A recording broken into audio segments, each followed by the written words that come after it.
छड़ाला नाम का अध्यात्म परमागम अध्यात्म प्रेमी पंडित दौलत राम जी ने इसकी रचना आज से 190 वर्ष पहले की थी। और जिस छड़ाला का दिगंबर जैन समाज में नीचे करें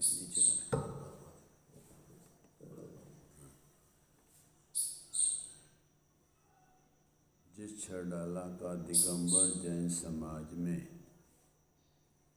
अत्यधिक लोकप्रियता को प्राप्त हुई है, उसका कारण यही है कि यह छड़ाला सरल और सुबोध भाषा में पंडित जी के द्वारा लिखी गई थी।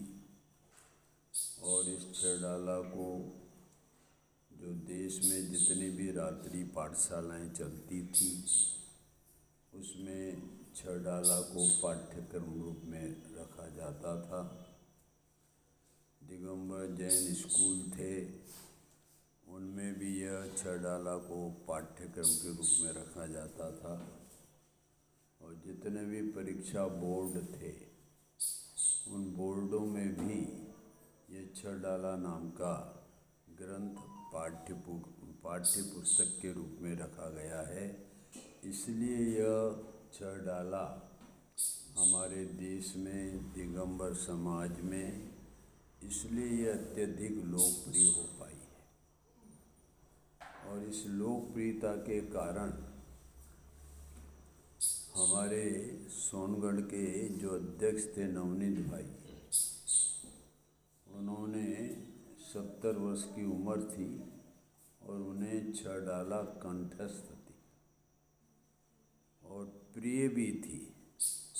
इसलिए उन्होंने स्वामी जी से भी निवेदन किया कि आप बड़े बड़े ग्रंथों को तो प्रवचन कर ही रहे हैं, किंतु ये छोटा सा ग्रंथ जो दिगंबर जैन समाज में अत्यधिक लोकप्रिय है, इस पर भी यदि आप प्रवचन करें तो दिगंबर समाज के अनेक भाई बहनों को धर्म में लगने की रुचि इस छड़ाला ग्रंथ से हो सकती है।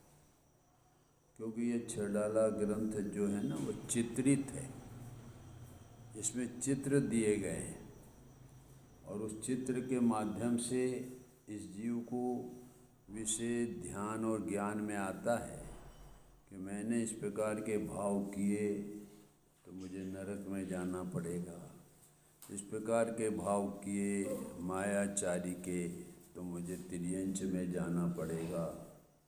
तो वो चित्र देखकर भी ये भयभीत होता है, डरता है कि नहीं नरक में मुझे नहीं जाना है, इसलिए मुझे ऐसे तीव्र कषाय के परिणाम नहीं करना।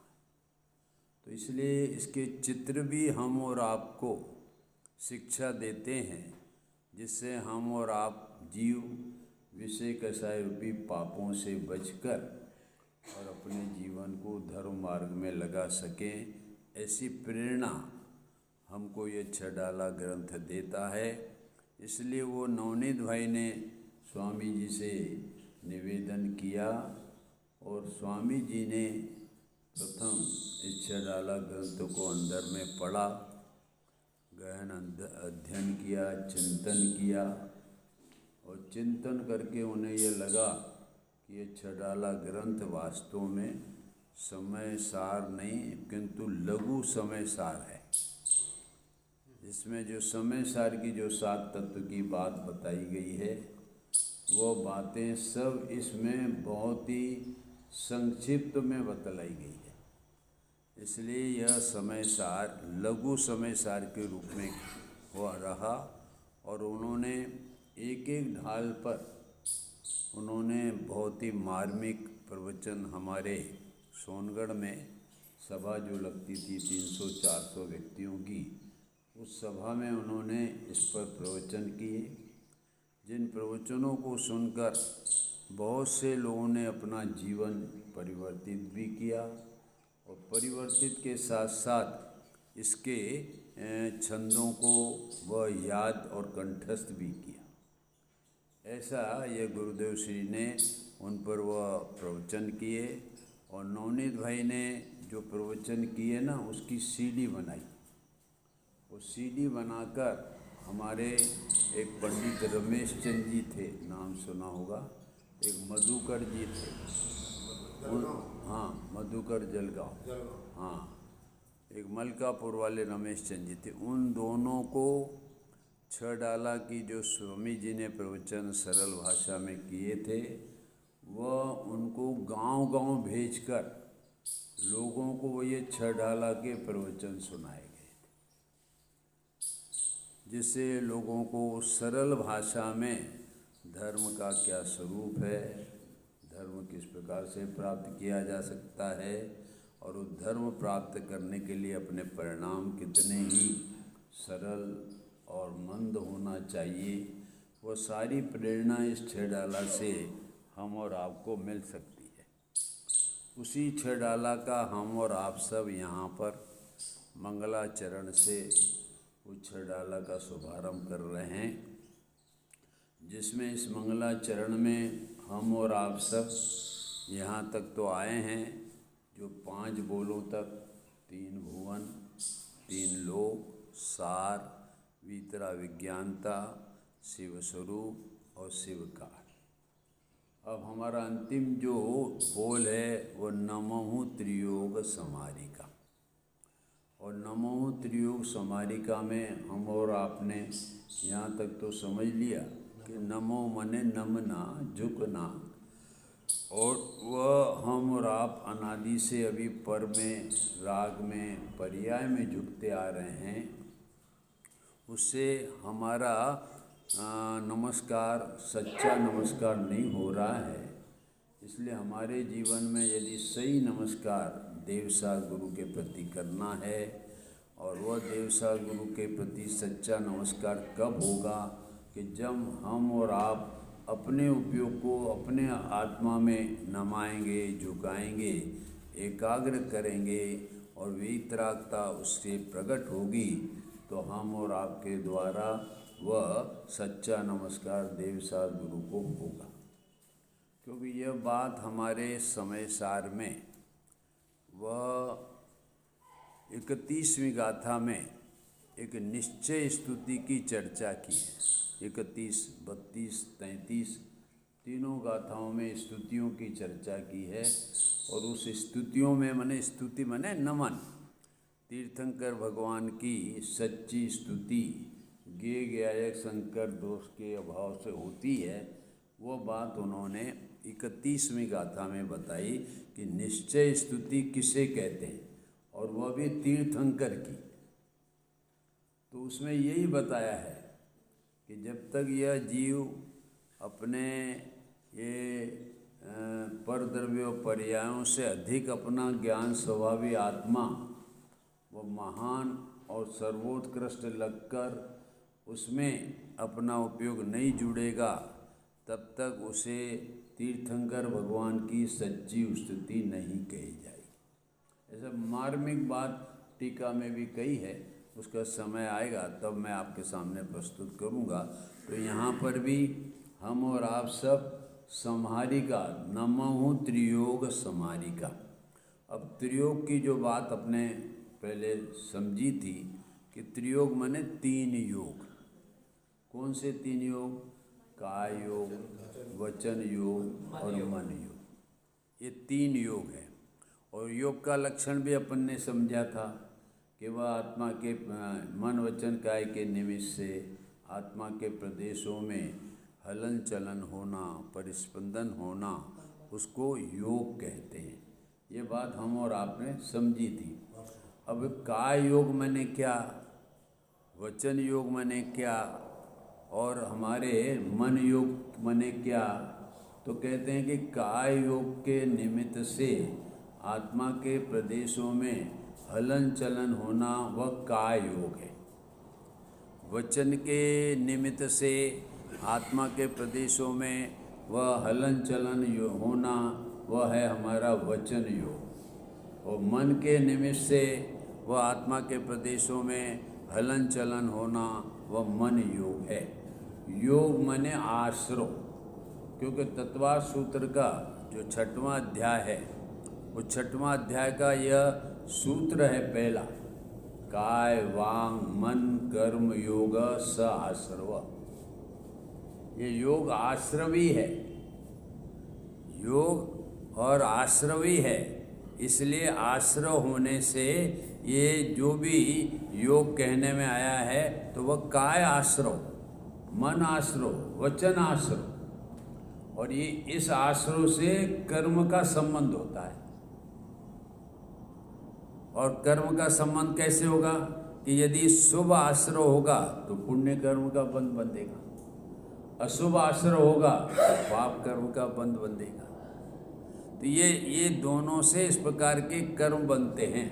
बोले अशुभ आश्रय से, अशुभ योग रूपी आश्रय से, उसका अर्थ यह है कि अशुभ रूपी आश्रय काय का अशुभ रूपी आश्रय होवे तो उसमें क्या होगा कि प्राणियों की हिंसा करना, चोरी करना और मैथुन का सेवन करना, ये काय से होता है। तो ये काय अशुभ योग कहलाता है, क्योंकि काय संबंधी हुआ ना ये, तो काय का ये अशुभ योग। वचन का अशुभ योग माने, वचन का शुभ योग माने कठोर वचन बोलना, निंदा के वचन बोलना, ये हमारा अशुभ काय अशुभ वचन योग है। और मन में दूसरों के संबंध में बुरा विचार करना, ये हमारा वह अशुभ मन योग है। अब शुभ योग मन, शुभ योग भी होता है, शुभ का योग होता है, वचन का शुभ वचन योग होता है और शुभ मन योग भी होता है। तो वह शुभ का योग क्या होता है कि प्राणियों की रक्षा करने का भाव, प्राणियों को मारने का भाव तो वह है अशुभ हमारा काय योग, किंतु प्राणियों की रक्षा करने का जो भाव है वह हमारा काय शुभ योग है। और हमारे हितमित वचन बोलना वह क्या है कि वह हमारा वचन शुभ काय योग, वचन शुभ वचन योग है। और हमारा मन योग माने दूसरों के संबंध में अच्छा सोचना, वह है हमारा मन शुभ योग। तो ऐसे जिनवाणी में तत्वार सूत्र में ये योग के संबंध में ऐसे उनके स्वरूप बतलाए हैं। अब यहाँ पर जो हम और आप सब विचार करें, क्या करें कि नमो त्रियोग समारिके, कि हम जब नमस्कार करने जाएं काय से नमस्कार करें, क्योंकि तीनों के द्वारा हम और आप सब नमस्कार करेंगे। यहाँ तीनों का नमस्कार दिया ना, त्रियोग समारिका। तो हमारा काय योग का नमस्कार कैसे शुभ होगा कि हम मंदिर में आएँ और मंदिर में घर से जब निकलें तो शुद्ध वस्त्र पहनकर निकलें और हम देखकर आवें जिससे हमारे पैरों के नीचे कोई हमारे जीवों की हिंसा न हो जावे। माने ये हमारा काय योग का जो शुभ काय योग जो होना चाहिए, इस प्रकार के हम मंदिर में आते हों शुद्ध वस्त्र पहनकर स्नान करके और इस प्रकार के हम आते हों, तो उसको यहाँ पर हमारा शुभ काय योग कहने में आता है कि हमारे परिणामों में इस प्रकार के परिणति शुभ हो।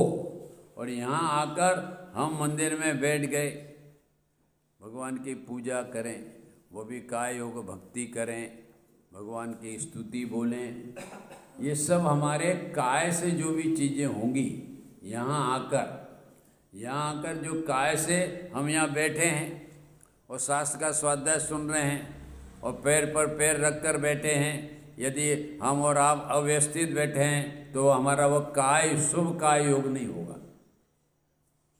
उस शुभ काय योग के लिए हमारे शरीर की व्यवस्था होनी चाहिए। इस प्रकार के परिणाम, हम वह काय की स्थिति को कुछ कर नहीं सकते, हमारे इच्छानुसार काय का परिणाम ऐसा नहीं है, किंतु हमारे भावों में शरीर संबंधी ऐसे स्वभाव होना चाहिए कि जिससे हमारी काया इस प्रकार से जिन मंदिर में आकर जिनेंद्र भगवान की पूजा करते समय भी हमारे योग्य काय से हम उनकी पूजा करने का परिणाम रखेंगे तो समझना कि हमारा वह काय योग है, वह शुभ काय योग है। और यदि हम मंदिर में आकर शरीर के संबंध में कुछ इधर उधर बैठते रहें, इधर उधर करते रहें, तो वह तो अशुभ योग होगा। हम भगवान का वह अशुभ योग करके नमस्कार कर सकें तो वह शुभ नमस्कार भी नहीं होगा।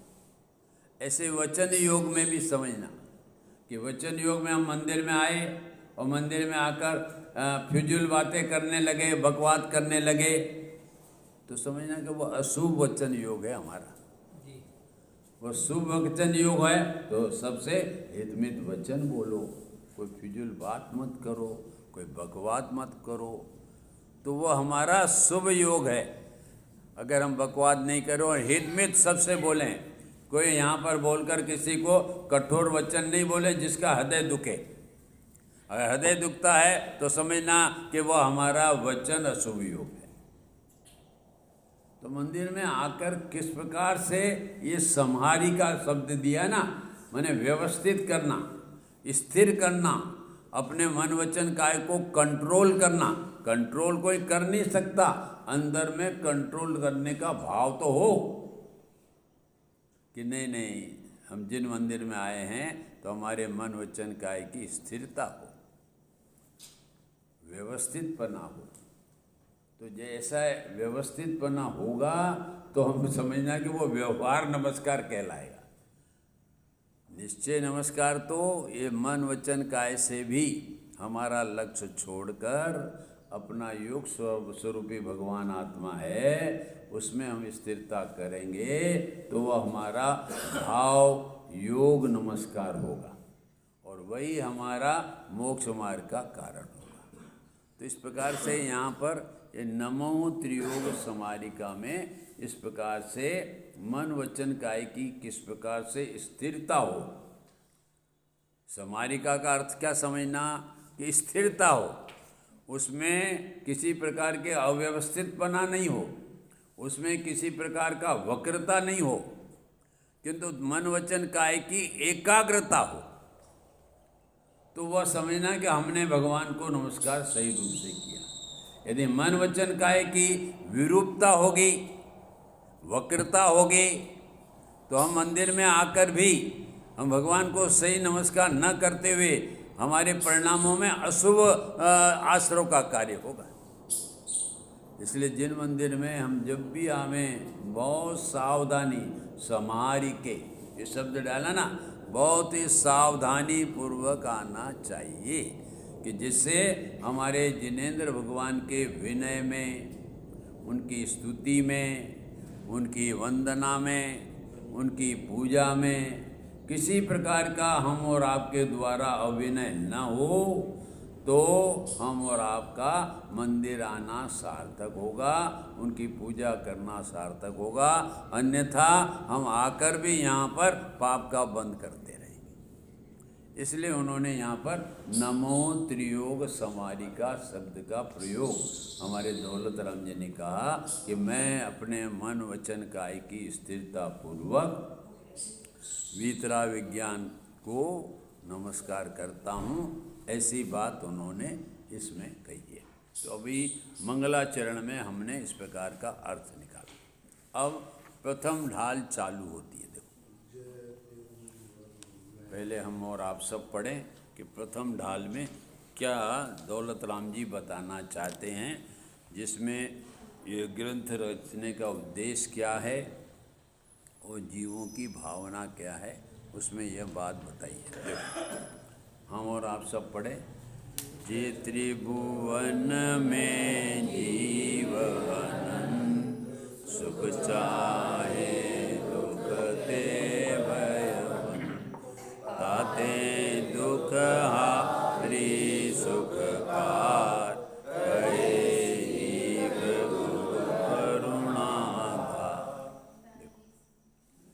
इसमें एक तो ग्रंथ रचना की भावना व्यक्त की, उसका उद्देश्य क्या है, और दूसरा जीवों की इच्छा क्या है कि सुख हो और दुख न हो, ये तो इच्छा। और इस ग्रंथ की रचना का उद्देश्य क्या है कि जगत के जीव दुख का नाश करें और सुख की प्राप्ति करें।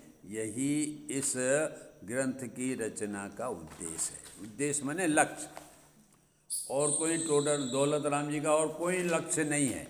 ये छंद जो रचा है उस छंद में उनकी यही भावना व्यक्त की है कि जगत के जितने भी जीव हैं वे सब संसारी जीव हैं और मिथ्यात्वादी आश्रयों से सहित हैं, दुखी हैं, और वे दुख का कारण समझें और दुख का कारण समझकर उसका अभाव करके सुख को प्राप्त करें।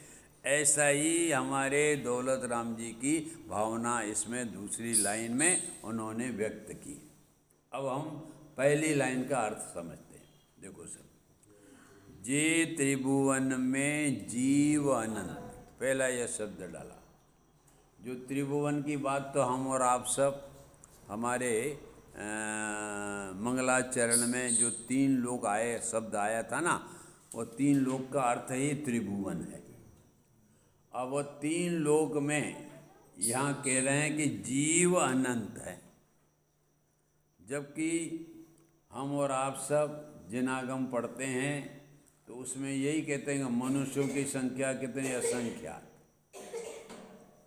हमारे देवों की संख्या कितनी असंख्यात, और मनुष्यों की संख्या कितनी असंख्यात, और तिर्यंचों की संख्या असंख्यात, ऐसी संख्या भी कही जाती है। किंतु यहाँ जो अनंत शब्द डाला है, ये हमारे देव, मनुष्य और नारकी की संख्याओं से तो जीव अनंत नहीं होते, तो फिर किसकी अपेक्षा से यहाँ पर अनंत शब्द का प्रयोग किया? वो तिर्यंच की अपेक्षा से। और तिर्यंच में भी वे हमारे एक इंद्रिय से लेकर पंचेंद्रिय तक के जीवों की बात नहीं है, किंतु यह तो वह एक इंद्रिय में जो निगोदिया है, वो निगोदियाओं को लेकर जीव अनंत है। हमारे मनुष्य, देव और हमारे नारकियों की संख्या की अपेक्षा से जीव अनंत नहीं है। किसकी अपेक्षा से यहाँ पर यह अनंत शब्द का प्रयोग किया? कि उसमें निगोद सम्मिलित है, तिर्यंच मात्र नहीं, 2 इंद्रिय से पंचेंद्रिय तक, किंतु उसमें जो एकेंद्रिय के जीव हैं उनको लेकर, और उनकी संख्या कितनी है? अनंत है। जो मैंने पूर्व में भी कहा कि आलू की राई जितनी कटकी, और उसमें हमारे असंख्यात औदारिक शरीर, और एक एक शरीर में अनादि से आज तक जितने सिद्ध हुए हैं उससे भी अनंत गुण है। जीव उस आलू की एक सुई जैसी नोक की कटकी में रहते हैं। अब ये बात को कौन स्वीकार करे? लोग तो कहते हैं अच्छा अनंत जीव हैं, तो हम दूरबीन से देखना चाहेंगे। दूरबीन से बोलो, दूरबीन से उनको यह हमारे जो जीव हैं वो उनको देखने में आएंगे? नहीं आएंगे। क्या देख लिया? जीव देख लिया। कहाँ देखा? नहीं दिखता भैया ना, उस माइक्रोस्कोप में ये अनंत जीव नहीं है, अरूपी हैं वो ये रूपी है, इससे नहीं दिखते भैया। वो दिखाई नहीं देती। जैसे अपने वैज्ञानिकों ने देखा है कि जो जल है, जल उसकी एक बूंद में इतने जीव हैं, ये तो उन्होंने लिखा है वैज्ञानिकों ने कि 36,000 इतने जीव हैं, ऐसा तो उन्होंने व्यक्त किया है। किंतु इस जगत में अनंत जीव हैं, और ये आलू में इतने अनंत जीव हैं, ये कोई मानने को थोड़ी स्वीकार करा। ये है सर्वज्ञ परमात्मा के ज्ञान का विषय। ये हमारे स्वयं ज्ञान का विषय नहीं है, ये केवल ज्ञान में ये जानने में आया है। उन्होंने कहा आलू है, प्याज है, शकरकंद है, गाजर है, ये सब इनकी आलू जितनी कटकी में इतने अनंत जीव रहते हैं। और ये बात बोलो किसने देखा? सर्वज्ञ भगवान। भगवान सर्वज्ञ केवल ज्ञान में आए। ये हमारी ये सूक्ष्म ज्ञान से ये इनमें जानने में नहीं आएंगे। कितने भी तुम दूरबीन लगा लो, कितने भी वो लगा लो, क्योंकि वो विषय ही नहीं है, वो तो अरूपी हैं। वो ये रूपी इसे देखने में कहाँ से आएंगे? वो तो मात्र ज्ञान में आ सकते हैं, केवल ज्ञान। इसलिए ये जो अनंत शब्द का प्रयोग किया है वह तिर्यंचों को, वो निगोदिया जीवों को मिलाकर वह अनंत शब्द का प्रयोग यहाँ पर दौलत राम जी ने किया है। ये ख्याल में आ गया ना। और 3 लोक में कहा, अधोलोक, मध्य लोक और ऊर्ध्व लोक, ये तीनों लोक हैं। अब उसके बारे में मैं कुछ नहीं कहूँगा, उसके बारे में मैं बहुत कुछ आपको कह चुका हूँ कि वो 3 लोग क्या हैं और किसके भेद हैं, क्या हैं, ये सब अपन समझ चुके हैं। हाँ, अब तो अपन ये समझना चाहिए कि जे त्रिभुवन में जीव अनंत, ये सब में ये सारा विश्व जीव से ही भरा है, ब्रह्मांड है। हेलो, ये भरा हुआ है, सब जीवों से ही तो भरा हुआ है। कहीं पर भी जीव नहीं हो ऐसी बात नहीं है, सब में भरे हुए हैं, अनंत जीव हैं। ये तो हम और आप सब अभी ये संगेरी और मनुष्य पर्याय में आए हैं, तो इसलिए लोगों को लगता है कि हम संख्यात होंगे। संख्यात नहीं है, हम सब तीनों लोकों में अनंत जीव के रूप में है। वो बात यहाँ पर कही है। अब वो बात कहकर यहाँ पर ये सिद्ध करना चाहते हैं। क्या सिद्ध करना चाहते हैं? वह 3 लोक के जीव हैं, वो चाहते क्या है? तो उन्होंने लिखा कि सुख चाहते हैं और दुख से डरते हैं। अब 3 लोक के जो जीव हैं, तो इसमें तो हमारे निगोदिया भी आ गए। तो निगोदिया सुख को कैसे चाहते होंगे? हम और आप तो व्यक्त रूप से सुख को चाहते हैं, किंतु निगोदिया का जीव अव्यक्त रूप से चाहता है। इसलिए वो भी सुख चाहता है, किंतु वह व्यक्त रूप से नहीं, अव्यक्त रूप से चाहता है कि मुझे भी सुख हो। और हम अपने वर्तमान के उसमें व्यक्त रूप से चाहते हैं कि मेरे जीवन में सुख और शांति हो। तो इसलिए यहाँ पर शब्द क्या डाला कि तीनों लोगों के, माने अधोलोक में वो नारकी रहता है और निरंतर मार काट उसे चल रही है। और मार काट चलने पर भी वह क्या चाहता है? सुख चाहता है। सुख चाहता है, शांति चाहता है। वो मार काट नहीं चाहता कि नहीं मार काट अच्छी चल रही है, नहीं चाहता। वो मार काट से इतना पीड़ित है कि वो पीड़ित होने पर उसका अंतर का परिणाम बोल रहा है कि नहीं नहीं, ये मुझे नहीं चाहिए, मुझे शांति चाहिए, मेरे जीवन में सुख और शांति चाहिए। ऐसा नरक का जीव भी चाहता है। मैं आपसे पूछूं कि लंगड़ा क्या चाहता है? बोले चलना चाहता है। गूंगा क्या चाहता है? बोलना चाहता है। बोलो। और अंधा क्या चाहता है? देखना चाहता है। गूंगा क्या चाहता है? बोलना चाहता है। और हमारा जो बहरा है वो क्या चाहता है? सुनना चाहता है। क्यों ऐसा उनको होता है? लंगड़ा क्यों लंगड़ा चाहता है? तो लंगड़ा ही बना रहे ना यार।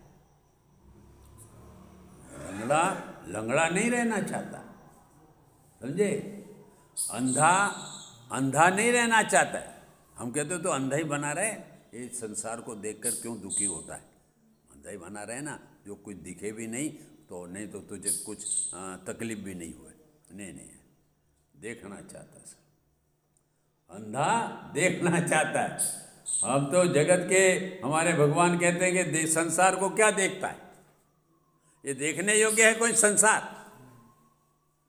ये तो संसार को आंख मीचने योग्य है कि जहां 5 पाप खुले हो रहे, वो कोई देखने की चीज है? तो अंधा ही बना रहे ना? नहीं साहब, अंधा नहीं। अरे देखेगा तो 5 इंद्रियों के विषय कसायों के लिए लालायित होकर फिर पाप करेगा। बोलो विकास जी, अंदर रहना अच्छा है ना? बोलो। मौन रहना भी अच्छा है। हाँ फालतू भी बोलेंगे कसारी होगी।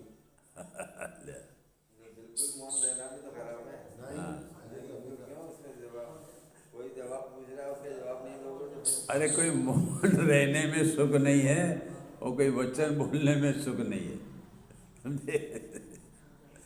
सोच लिया, आपको ख्याल में है जिन्हें जी क्या है कि सुख तो सब चाहते हैं, नरक का नारकी भी चाहता है।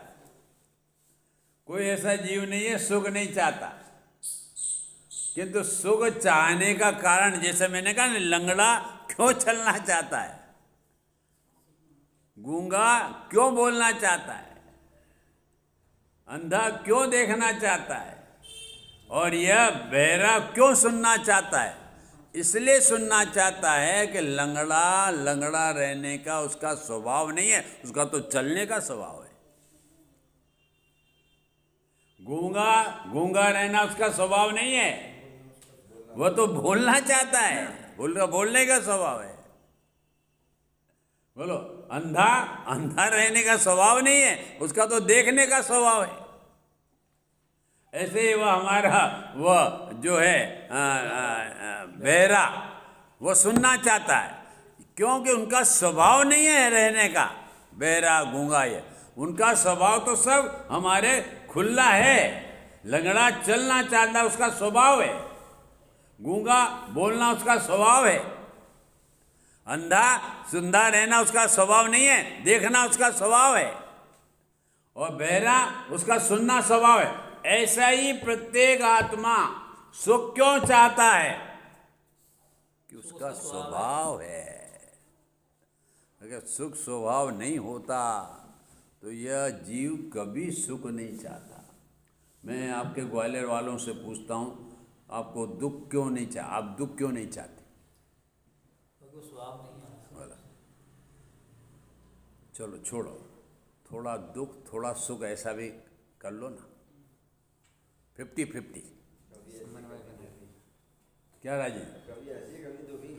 हाँ, थोड़ा 50-50, क्योंकि निमित्त उपादान में तो कहा कि नहीं नहीं, उपादान से ही कार्य होता है, ऐसा मत कहो, निमित्त से भी होता है।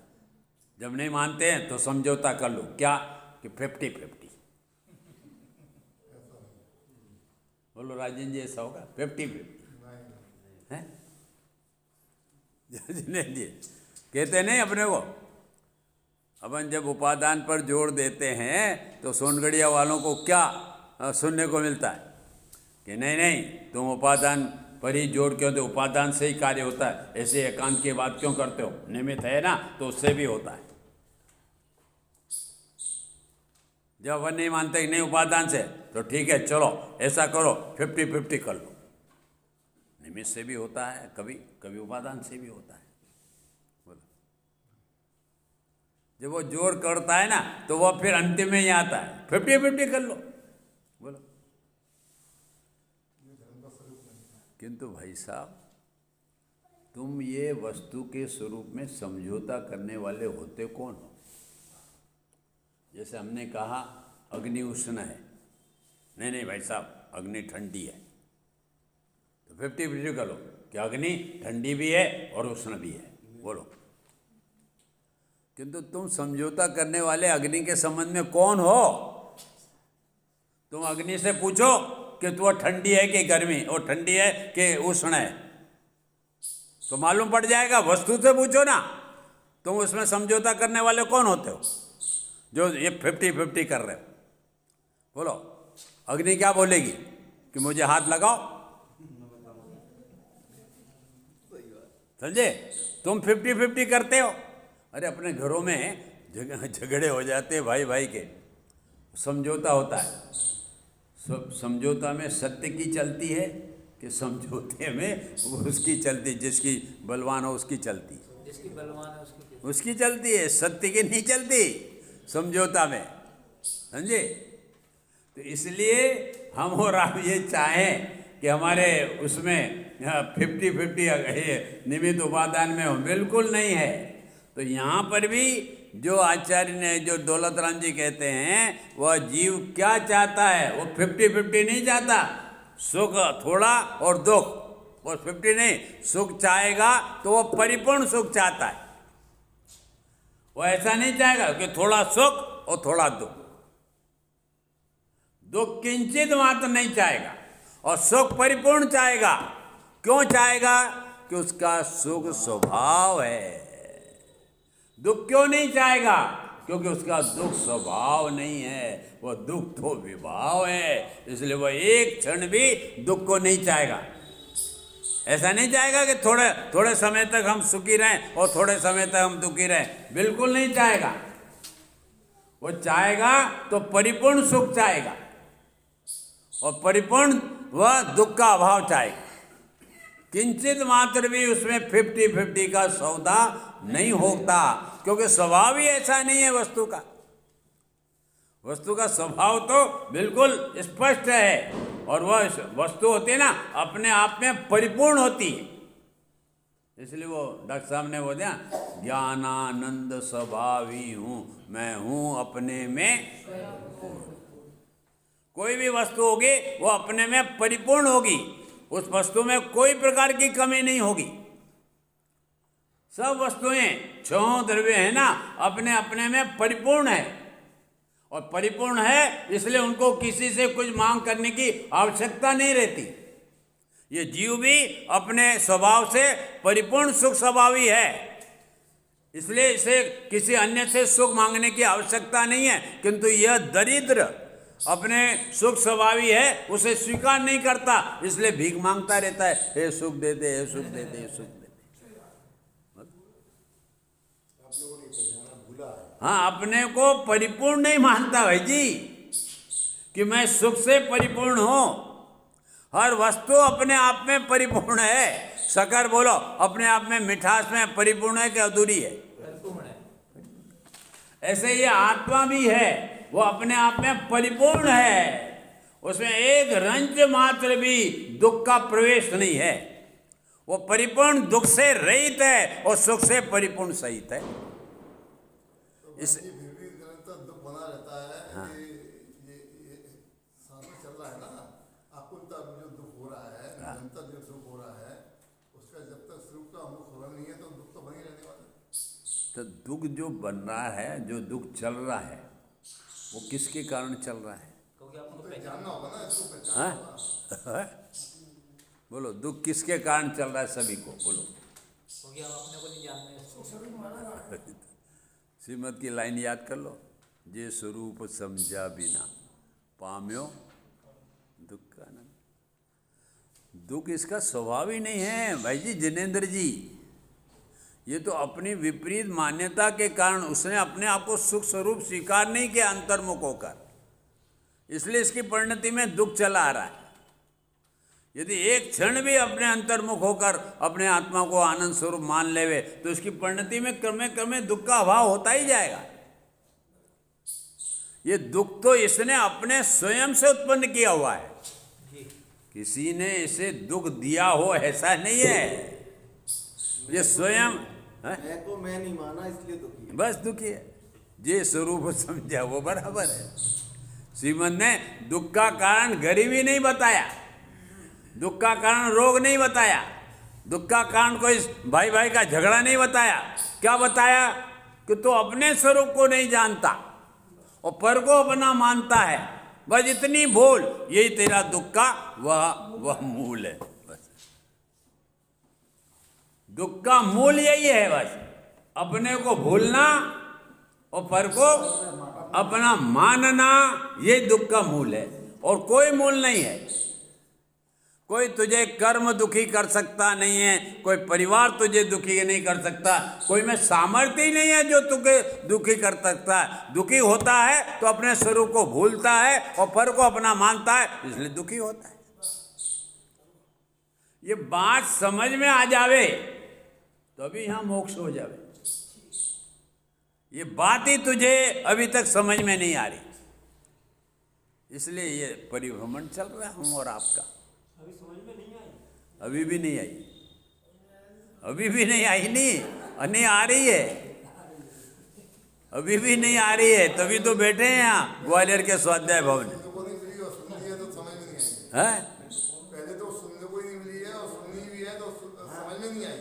स्वीकार नहीं की। भाई साहब अपने को समझ में आ जाती ना तो पुण्य में पकड़ के अपन 48 मिनट में पूरा ध्यान करके ऊपर मुक्त पहुंच जाते हैं। नौवीं भाई साहब को आ गई क्या? नहीं अनंत जी को आ गई क्या? नहीं ना कहीं साहब नहीं आई। नहीं आई। नहीं आई तभी तो बैठे हैं नीचे। 9 के 9 तक सुझाएंगे तो समझ में आ जाएगी। देखो छोटी सी बात भी समझ में हम नहीं आ रही, इतनी हमारी स्वरूप संबंधी इतनी विपरीतता इतनी गाढ़ है। तो अब स्वीकार क्यों नहीं कर पा रहे हैं? यही तो कह रहा मिथ्यात्व का जोर है पर में अपनत्व का। पर में अपनत्व होना माने मिथ्यात्व का जोर। मिथ्या छूटेगा कैसे? स्वीकार करने से छूटेगा ना। हाँ, स्वभाव को स्वीकार करने से। तो फिर स्वीकार कर क्यों नहीं पाते? वही तो चीज। हाँ तो करता नहीं तो कहाँ से होगा? गरज हाँ। नहीं है। हाँ? नहीं है। गरज ही नहीं है। हाँ, नहीं स्वीकार क्यों नहीं करता बोलो? सब भगवान के दरबार में भी गया तो नहीं स्वीकार करा। वहां पर भी और कोट पहनकर बैठा और एक भी छाटा दिव्य ध्वनि का अंदर प्रवेश नहीं होने दिया, ऐसा होकर आ गया। अभी तो जब नहीं सुन रहे हैं अपन। ये है मूल कारण। अभी भी तो भगवान की वाणी सुन रहे हैं। बिल्कुल नहीं, फिर भी ऊपर से निकल रही है ना। नहीं और कोट पहनकर बैठे बरसाती। ओवरकोट। मतलब ऐसा तो नहीं मेरी बात है, किसी अन्य की बात है, ऐसा लगता है। ऐसा लगता है। इसलिए ये बात है। आप बरसाती कोट का अर्थ समझ गए कि बरसात में जब बरसात होती है तो हम बरसाती कोट पहनकर निकलते हैं। क्यों? कि बरसात का एक भी छाटा हमारे को अंदर में नहीं जावे। इसलिए ऐसे ही हम जनवाणी सुनने बैठते हैं तो वह ऐसा बरसाती कोट पहनकर बैठते हैं नहीं भाई जी, तो जिससे जनवाणी का एक भी छाटा। इसलिए बैठते हैं कि समाज में बात है कि आप सतीश है। अरे हरीश, इसलिए बैठते हैं समाज में सतीश जैन, समाज में प्रवचन सुनने बैठे हैं मंदिर में, सब लोग दिख रहे हैं सतीश जैन बैठे। महान बैठे। सतीश जैन का दिमाग कहीं अभिमान में सतीश जैन का दिमाग कहीं ठिकाने नहीं। बहुत अपने लिए बहुत शर्म की बात है, वास्तव में बहुत समझी बात है। बहुत शर्म की बात है कि इस प्रकार से जनवाणी श्रवण करते हैं फिर भी हमारा परिणाम भींगता नहीं है, संसार से हमें विरक्ता नहीं आती और ज्ञान के प्रति हमारी बहुमानता नहीं आती, आत्मा के प्रति इतनी हमारी परिणति की निम्नता चल रही है, हल्कापना। और ये हल्कापने का तो फल है अनादि से अनंत काल तक रखड़ते आ रहे हैं। भाई मुझे फायदा हो रहा है। आपको तो फायदा होगा जब कार्य रूप परिणमित होगा तब, नहीं, खाली वचन में नहीं। 9-10 दिन से फायदा हो रहा है। हाँ हो रहा होगा पुण्य उदय में क्या, पुण्य के उदय में फायदा होगा। टेंशन कम हो रहा है। हाँ अच्छा, टेंशन कम हो रहा है। ले बहुत अच्छी है। ये तो जिनवाणी का श्रवण तो टेंशन कम ही करता है। मेरे को तो साहब सबसे बढ़िया एक बात लगी, लेकिन लोगों ने उसको ध्यान नहीं दिया, सुनी नहीं कि घर तो काल कोटी जैसा लगना चाहिए और तुरंत निकलना चाहिए। हाँ हम ना इतने मतलब वो है, वो सुनाई नहीं रहा। डीट है। हम बच गए ना पहले। नहीं सुनाई नहीं रहा। सभी भाइयों को मतलब यहाँ पे आना ही नहीं आ रहा, लोगों को बड़ी दुख की बात नहीं है। देखो पहले दिन अच्छी संख्या आती है, अभी जितना कम होते जाते हैं। पहले 15-16 लेडीज थी, आज 5 चाहिए। कोई बात नहीं। उनका प्रताप अच्छा है इतने लोगों होता है ना, आपस में चर्चा नहीं करें, बक्का को बोल रहे हैं। चलो भाई साहब, अपनी तो चर्चा इस संबंध में चल रही है।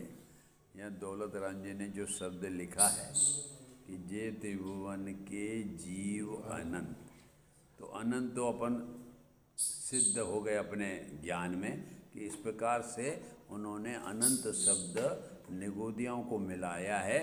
इसलिए ये जीव इस विश्व में, इस ब्रह्मांड में अनंत है।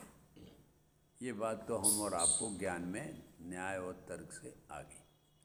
उसके बाद में जो उन्होंने दूसरी लाइन लिखी कि सुख चाहें और दुख ते भयवंत, हम और आप सब क्या चाहते हैं? बोलो सुख चाहते हैं। देखो, और सुख का चाहने पर हम उसका प्रयत्न भी प्रति समय सुबह से शाम तक कर भी रहे हैं। ऐसा नहीं है खाली चाहने से वो मिल जाएगा, नहीं, उसकी क्रिया को भी कर रहे हैं। मात्र चाहने से वो कार्य नहीं होगा, उस प्रकार की हम क्रिया भी कर रहे हैं। हम करोड़पति होना चाहते हैं तो क्या करोड़पति हो जाएंगे? उसकी क्रिया करोगे तो करोड़पति पुण्य का उदय होगा तो होगा, वो क्रिया से भी नहीं होगा, पुण्य उदय होगा तो। किंतु यहाँ धर्म में तो आप उस प्रकार की क्रिया करो तो आपको वह कार्य अवश्य सफलता पूर्वक प्राप्त होगा ही। ये तो हमारे जैन दर्शन की धर्म की क्रिया के लिए गारंटी है, किंतु बाहर की क्रिया के लिए कोई गारंटी नहीं, वो सब पूर्णाधीन चीजें हैं। और यहाँ पर तो ये जो बात कही ना, सुख चाहते हो, और उस सुख चाहने का आप सुबह से शाम तक और शाम से सुबह तक हर समय प्रयत्न कर रहे हो। ऐसा नहीं है कि आप नहीं कर रहे हो, आप हर समय सुख का ही चाहने का प्रयत्न, आपका पुरुषार्थ चल रहा है। तो बोले कैसे चल रहा होगा पंडित जी? ऐसे चल रहा है कि जैसे आप सब व्यापारी हैं और व्यापार करते करते आप थक जाते हैं और आपको थकान का दुख लगता है, तो आप उस थकान के दुख से विरक्त होने के लिए आप क्या उपाय करते हैं? सो जाते हैं। ये माता बहनें भी दिन भर काम करती हैं और करते करते थक जाती हैं, अब वो थकान का दुख लगा तो क्या किया भाई साहब? सो गए। ठीक है, अब वो थकान का जो दुख लगा उसका तो उपाय वो सो गए। अब रात भर सोते सोते भी थक गए और सुबह क्यों उठ गए? कि उसमें भी दुख लगा सोते सोते, समझे? तब उठ गए। बोलो ये उपाय कर रहे हैं कि नहीं कर रहे हैं विकास जी? हैं, सुख का उपाय कर रहे हैं। आप सुख चाहते हो ना तो उसका उपाय कर रहे हैं आप। राग में कर रहे हैं, हैं? राग में कर रहे हैं। हाँ, हैं? क्या हुआ? नहीं गिलहरी, अरे बहुत है, एक नहीं है, आवाज आती है। हाँ, अब तीसरा, जैसे आप रात को सोते सोते थक गए और उस थकान का भी दुख लगा, अगर सोने में सुख हो तो कुंभकर्ण की भांति सोते रहो। बोलो क्या नवीन जी? अगर सोने में सुख है तो कुंभकर्ण की भांति सोते रहो, किंतु नहीं, उसमें आपको दुख लगा कि यार कब तक सोते रहेंगे, सूरज ढूंढ गया, ये हो गया, सब क्या कहेंगे, तो आप खड़े हो जाते हो। किसके लिए? वह जो सोने का थकान लगी और उसका भी दुख लगा तो आप खड़े हो गए। अच्छा, खड़े हो गए, आपने ये कार्य किया, तब फिर आप पेट साफ क्यों करते हो? दुख लगा। आप पेट भी साफ करते हो तो दुख से मुक्त होने के लिए, और पेट भरते हो गजब हो। तो आप सब सुख के तो काम कर रहे हो, तो विकास जी आपके पास तो सुख ढेर सारा आ गया होगा। ये सारे सुख के आप उपाय कर रहे हो और आपके पास ये सुख आ ही गया होगा ढेर सारा। बोलो क्या सेठ जी? ये कर रहे हो ना आप विधि? हाँ, आप सब सुख के लिए कार्य कर रहे हो। विपरीत कार्य कर रहे हैं, विपरीत कार्य कर रहे हैं। हाँ, विपरीत ही सही। अब जब आपने पेट भर लिया, पेट खाली कर लिया, मुंह भी धो लिया सुख के लिए, और ये सारी क्रियाएं आप व्यापार के लिए दुकान भी गए तो सुख के लिए, व्यापार भी किया सुख के लिए, अब सारे कार्य सुबह से शाम तक, बोलो राजेंद्र जी, सुख के लिए कर रहे हो कि दुख के लिए? सुख के लिए। सुख के लिए कर रहे हैं। उसमें सुख है कहाँ है जो कर रहे हैं? अरे भाई, सुख मान रखा है, नहीं तो करे क्यों? अगर नहीं माने जी तो मिथ्या हो रही है। हाँ, लो, सब सारे कार्य आप सुख के लिए कर रहे हो, तो सुख के लिए करे तो ये सुख के कार्य कर रहे हो तो सुख तो आपके पास आ ही जाना चाहिए, फिर आप क्यों सुख की मांग कर रहे हो? जैसे मेरे पेट में अपेंडिक्स साइड का दर्द उठा और वो अपेंडिक्स साइड का दर्द हुआ तो मैं डॉक्टर के पास गया, तो डॉक्टर ने देखा कि अभी दर्द है तो इस दर्द में तो ऑपरेशन नहीं हो सकता, तो फिर वो क्या करता है कि मार्फिया का इंजेक्शन लगा देता है। तो मैं आपसे पूछना चाहता हूँ, वो मार्फिया का इंजेक्शन वह दर्द की दवा है कि मर्ज की दवा? दर्द की दवा है। दर्द की दवा, हाँ विकास जी, दर्द की दवा वह मर्ज की नहीं है। नहीं, दर्द अब वह दर्द की दवा जो उसने लगाई और उससे तुमको आराम हुआ, तो आराम हुआ तो फिर लगाते रहो मार्फिया का इंजेक्शन है। आप सोते रहोगे उससे। और मार्फिया का इंजेक्शन लगाते रहोगे तो फिर क्या होगा?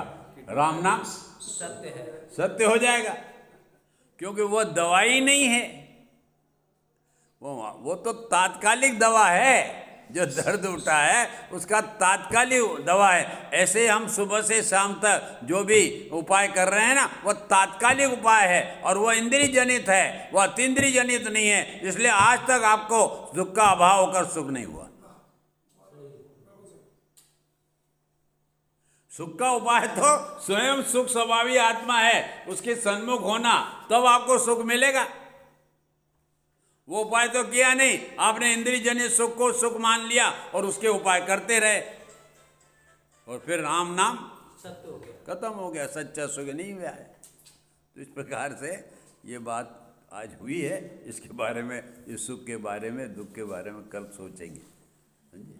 बहुत महत्वपूर्ण बात है इसमें। हाँ भाई सब बोलिए। अभी दो बातों पे चर्चा हम लोगों ने सुनी स्वाध्याय में।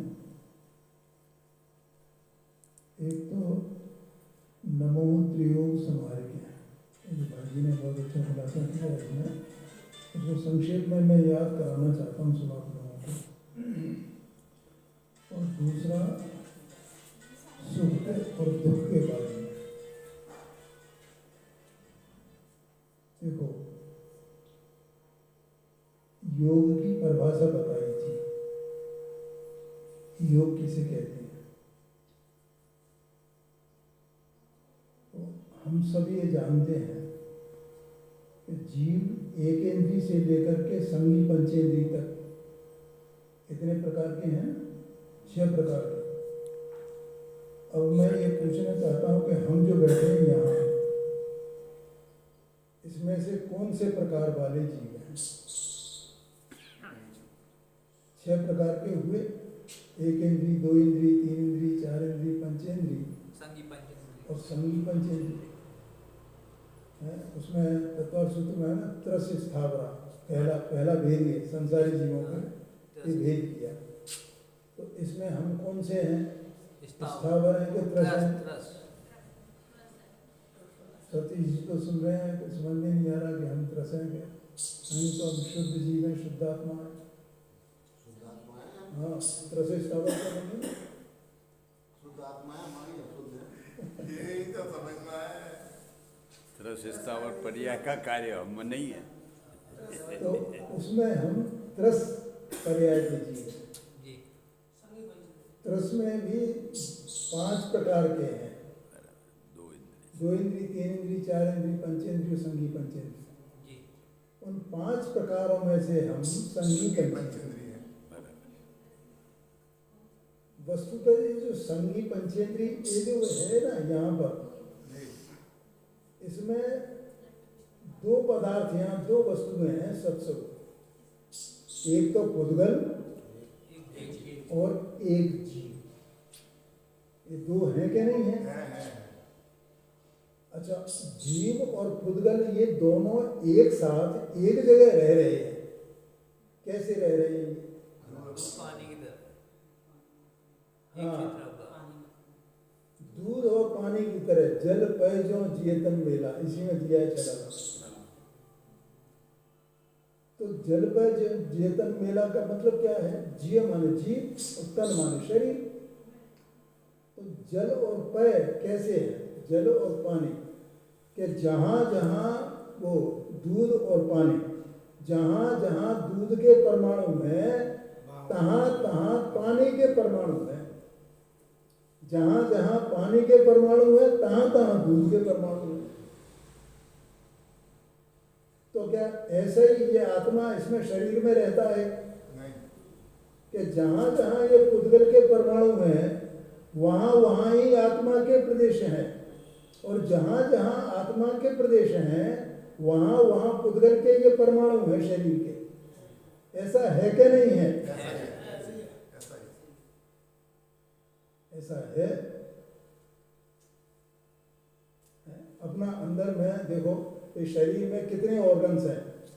लीवर है, पेंक्रियास है, लंग्स हैं, किडनी है, ये सब हैं कि नहीं? तो जहाँ जहाँ भी है वहाँ वहाँ आत्मा के प्रदेश हैं कि नहीं है? हैं? तो ऐसे वो रह रहे हैं।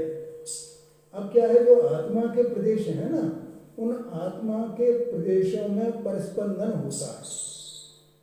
एक तो ये होता है, दूसरा ये है कि इस शरीर के परमाणुओं में भी परस्पंदन होता है। तो आत्मा के प्रदेशों में नहीं हो और शरीर के प्रदेशों में होए तो अभी आत्मा के प्रदेशों में होगा कि नहीं होगा? हम दूध को गर्म करेंगे तो पानी के परमाणु भी गर्म होंगे कि नहीं होंगे? तो ऐसा इन दोनों का आपस में निमित्त नैमित्तिक संबंध है। अब ये शरीर है ना, इस शरीर को 3 हिस्सों में बांट दिया, काया, मन और वचन। मन वचन काया ऐसा बोला जाता है। तो मन भी शरीर का हिस्सा, वचन भी शरीर का हिस्सा, अंग, और काया तो है ही है। अब इनमें जो हरकत होती है रंच मात्र की, काया में हो, वचन में हो, मन में हो, हैं, और मन में हो। मन में माने द्रव्य मन यहाँ है ना, दो मन भी 2 प्रकार के, द्रव्य मन एक भाव मन। और आत्मा में क्या होता है कि आत्मा में भीतर शुभ अशुभ विकल्प चलते हैं। संसारी जीवों को देख चलते हैं ना, अपने कौन से चल रहे हैं? अपन संसारी जीव हैं, तो शुभ और अशुभ विकल्प चलते हैं। और विकल्पों के अनुसार ये शरीर की हरकत चलती है। सब बोलो चलेगी कि नहीं चलेगी? क्योंकि वे हैं ही ऐसे, जहाँ जहाँ पुद्गल के परमाणु तहाँ तहाँ आत्मा के प्रदेश है। और आत्मा असंख्यात प्रदेश ही पूरा एक अखंड वस्तु है। तो उसके सारे प्रदेशों में हलन चलन होता है ना एक साथ। जैसे वो पंचाशतकाय में एक दृष्टांत आता है उसका कि ये आकाश है ना, तो ये लोकाकाश और अलोकाकाश। तो अलोकाकाश और लोकाकाश में जैसे जो अलोकाकाश है और लोकाकाश, तो एक अखंड द्रव्य है कि नहीं है? ऐसे उसके लिए एक बांस का उदाहरण आया है। तो ऐसे ये वो अखंड ही है पूरा आकाश, ऐसे आत्मा भी पूरा एक अखंड द्रव्य है। और उसके प्रदेश में जो भी स्पंदन होता है जहाँ भी, तो वैसे मन वचन काय, ये तो हैं जड़ अचेतन। और इन अचेतन के निमित्त से जो होता है तो वो मन संबंधी मन योग कहा जाता है, वचन संबंधी वचन योग कहा जाता है, और काय संबंधी काय योग कहा जाता है। जैसे यहाँ ये जीव बैठा हुआ है और ये बोल रहा है, तो वो लोग मन में भी विचार चल रहा है कि नहीं चल रहा है, और काया में भी हरकत हो रही है कि नहीं हो रही है। तो इसके तीनों योग चल रहे हैं कि नहीं चल रहे हैं, और एक साथ चल रहे हैं, एक ही समय में चल रहे हैं कि नहीं चल रहे हैं। और जैसे अब इसके जैसे परिणाम चल रहे हैं, तो भाई जी ने बताया था, या तो शुभ परिणाम चलेंगे या अशुभ परिणाम चलेंगे। अब ये अभी जिनवाणी की बात कर रहा है, भगवान की वाणी की बात कर रहा है, इसको समझाने का भाव है, बताने का भाव है। तो इसका कैसा परिणाम होगा? तो ये मन योग, वचन योग, काय योग, ये तीनों कैसे होंगे? शुभ होंगे क्या शुभ होंगे? शुभ होंगे। और ये अभी यहाँ पे घर संबंधी या और दूसरी बातें करे तो वो क्या है, मान जैसे अपन भाई ने बताया मंदिर में आए अपन और घरवालों की चर्चा करें या व्यवसाय की चर्चा करें, तो वो क्या होएगा? वो अशुभ योग हो जाएगा। तो इस तरह वो योग काम करता है। ये तो एक पॉइंट हुआ, ठीक है भैया, ऐसा समझना। दूसरा पॉइंट ये नमोहुत योग संहार के ये जो कहा,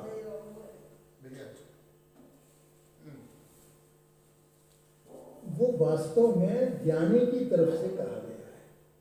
हम तो अपने योगों को संभाल ही नहीं सकते हैं। ज्ञानी समझ सकते हैं?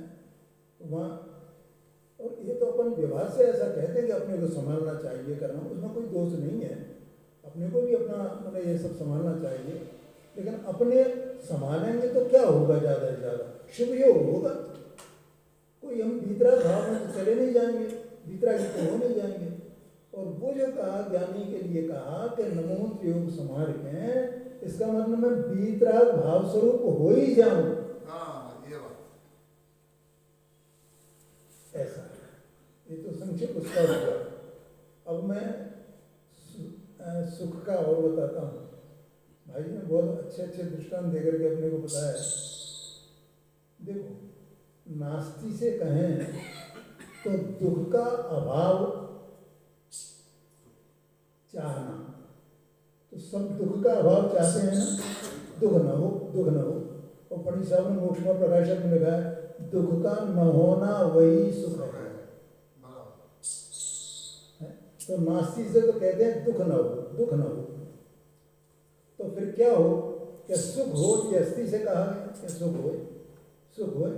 और एक ही बात है ना, तो इसका मतलब क्या हुआ कि हम 24 घंटे, जो भाई ने दृष्टांत दिया था, सोना, फिर उठ जाना, और फिर वो पेट खाली करना, फिर पेट भरना, दुकान खोलना, फिर दुकान बंद करना, है?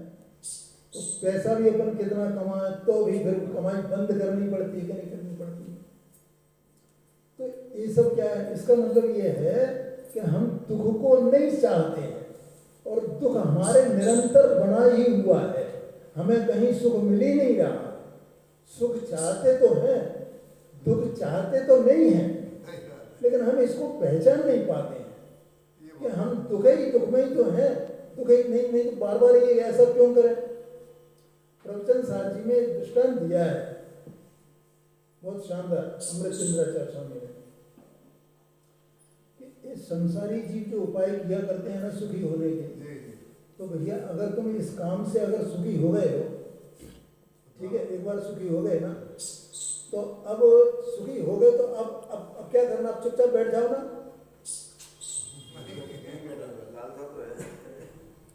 इसका मतलब सुखी नहीं हुआ ना। उन्होंने उदाहरण क्या दिया पता है, बकरे के मूत्र का। तो कान में दर्द होए, कर्णशूल होए, तो पहले डाला जाता होगा, बकरे का मूत्र डालें तो उससे वो कान कर्णशूल जो है वो बंद हो जाता है, और कर्णशूल दूर हो गया तो अब कौन बकरे का मूत्र डाले, क्यों जी डालेगा दोबारा? तो अब तुम सुखी हो गए जिस काम से, तो दोबारा क्यों हलचल कर रहे हो, शांत होकर के बैठ जाओ ना। सुखी नहीं हुए, इसका मतलब सुखी नहीं हुए हो, ये तुम्हारी पहचान है कि तुम दुखी ही हो। और सुखी कैसे होंगे, जैसा भाई ने बताया कि भैया आत्मा का स्वभाव ही सुख है। ये तो सब बाहर में ही एकत्व कर रहा है ना, उसमें बाहर से तो कितना एकत्व कैसा है, ये बार बार दुखी हो रहा है और तो भी ये मान रहा है कि मैं बाहर सुखी भी बाहर से ही होगा, और होता हो रहा है दुखी। कितनी विचित्रता है मिथ्यात्व की, ऐसा है। मतलब आत्म को हृदय सुख आत्मता मिलती हाँ ये